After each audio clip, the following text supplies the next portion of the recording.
विधि 42 ध्वनि संबंधी 6वीं विधि है। किसी ध्वनि का उच्चार ऐसे करो कि वह सुनाई दे, फिर उस उच्चार को मंद से मंदतर किए जाओ। जैसे जैसे भाव मौन लयबद्धता में लीन होता जाए, कोई भी ध्वनि काम देगी। लेकिन अगर तुम्हारी कोई प्रिय ध्वनि हो तो वो बेहतर होगी, क्योंकि तुम्हारी प्रिय ध्वनि मात्र ध्वनि नहीं रहती। जब तुम उसका उच्चार करते हो तो उसके साथ एक अप्रकट भाव भी उठता है, और फिर धीरे धीरे वह ध्वनि तो विलीन हो जाएगी और भाव भर रह जाएगा।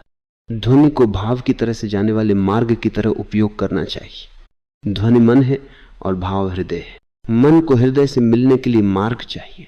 हृदय में सीधा प्रवेश कठिन है। हम हृदय को इतना भुला दिए हैं कि हमें पता ही नहीं रहा कि कहां से उसमें प्रवेश करें। हम हृदय की बात बहुत करते हैं, लेकिन वह बातचीत भी मन की ही है। हम कहते हैं कि हम हृदय से प्रेम करते हैं, लेकिन हमारा प्रेम भी मानसिक है। हमारा प्रेम भी बौद्धिक प्रेम है। हृदय की बात भी मस्तिष्क में घटित होती है। हमें पता ही नहीं रहा कि हृदय कहाँ है। हृदय से मेरा अभिप्राय शारीरिक हृदय से नहीं है, उसे तो हम जानते हैं, लेकिन शरीर शास्त्री कहेंगे कि उस हृदय में प्रेम की संभावना नहीं है।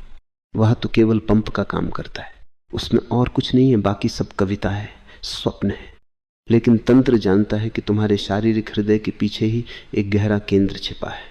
उस गहरे केंद्र तक मन के द्वारा ही पहुंचा जा सकता है, क्योंकि हम मन में हैं और अंतस की ओर यात्रा वहीं से आरंभ होती है। मन ध्वनि है, आवाज है, शून्य है, दो। अगर सब ध्वनि बंद हो जाए तो मन नहीं रहेगा। मौन में मन नहीं है। मौन मन अवस्था है। आमतौर से हम कहते हैं मेरा मन शांत हो रहा है। ये बात ही बेतुकी है। मन और शांति साथ नहीं रह सकते। मन है तो शांति नहीं, शांति है तो मन नहीं। शांत मन नाम की कोई चीज नहीं होती।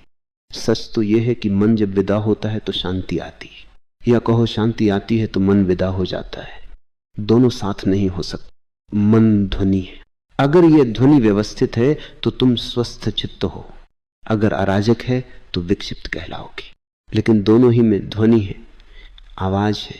हम मन के तल पर रहते हैं, हृदय तक कैसे उतरा जाए। ध्वनि का उपयोग करो, किसी एक ध्वनि का उच्चार करो।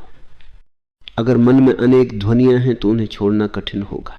अगर एक ही ध्वनि हो तो उसे सरलता से छोड़ा जा सकता है।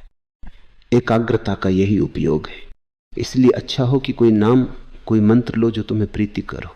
अगर कोई हिंदू राम शब्द का उपयोग करता है तो उसके साथ उसका भाव जुड़ा होगा।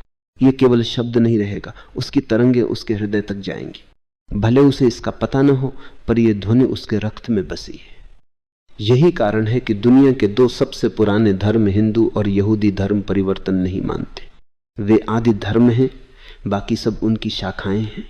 ईसाइयत और इस्लाम यहूदी परंपरा से, बौद्ध, जैन और सिख हिंदू परंपरा से। अगर तुम्हें किसी ध्वनि से प्रेम नहीं है तो अपना नाम उपयोग करो, लेकिन तुम अपने प्रति इतने निंदक हो कि तुम्हें अपने लिए भी भाव नहीं। शून्य। 3। तो कोई प्रिय ध्वनि खोजो। प्रेमिका का नाम, फूल का नाम, या कोई शब्द जो तुम्हें प्रसन्न करे। ओम का उपयोग करो, राम, बुद्ध, महावीर, कुछ भी चलेगा, बस भाव होना चाहिए।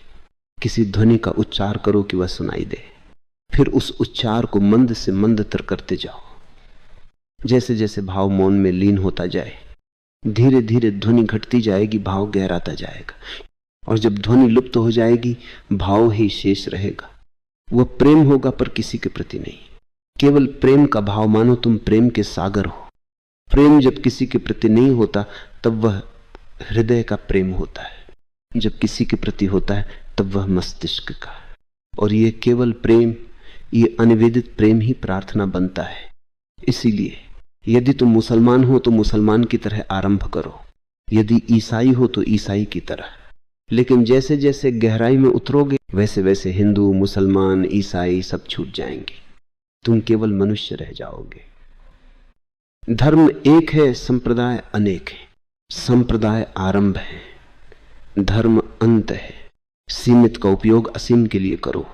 यदि तुम किसी मंदिर में गए हो तो तुमने गर्भगृह शब्द सुना होगा। वह गर्भ है क्योंकि वहां से तुम पुनर्जन्म ले सकते हो। वहां वही ऊष्मा है जो मां के गर्भ में है। मंदिर मां के गर्भ जैसा बनाया गया है, बंद, गोल, एक द्वार। वहां ध्वनि का उच्चार करो, गर्भ जीवंत हो उठेगा।